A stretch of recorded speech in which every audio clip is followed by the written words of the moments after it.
KITHIMA kinene kia MASINGA kiri ûgwati-ini bwa KUINGWA NUUNTU bwa UGARURUKU RIERA thiguru ya Kenya itithiritwe kiamukira mbura ya kung'ana na bubu ibutumite RUUJI ruria ruri ndamuni rwenama untu baria butumite uthithia bwa stima kwambiria kurema. Rita Mwaniki na ripoti ja.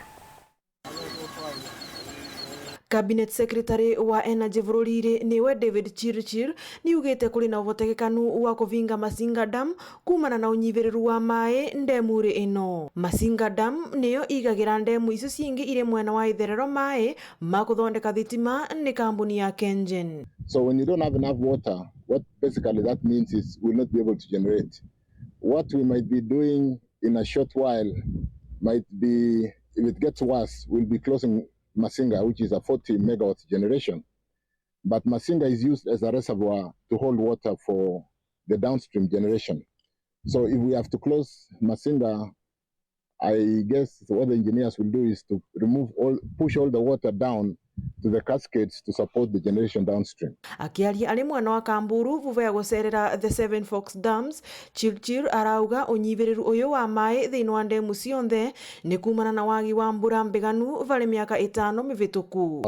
As we are all aware, for the last 5 years we have had serious failure in the rains, and you will appreciate when you see the water levels that we have a challenge. To a very good extent, I think KenGen is doing a good job in managing the hydrology to ensure that we don't dispatch when other generation systems are available, so that we can preserve water for the longest time before we get the long rains. Guku akiuragia ruvonge ruru rwa KenGen gukorwa rugitumira njira ciingi cia kuthondeka thitima niguo mai maria matigarite thiini wa ndemu ino matumike tu riria ari wa nginya. Let's manage the hydrology, let us dispatch the hydro when we must, and continue to ramp up the geology, the geothermal rather, the solar, which is basically come up fairly well lately with Garissa, Selenge and Sadet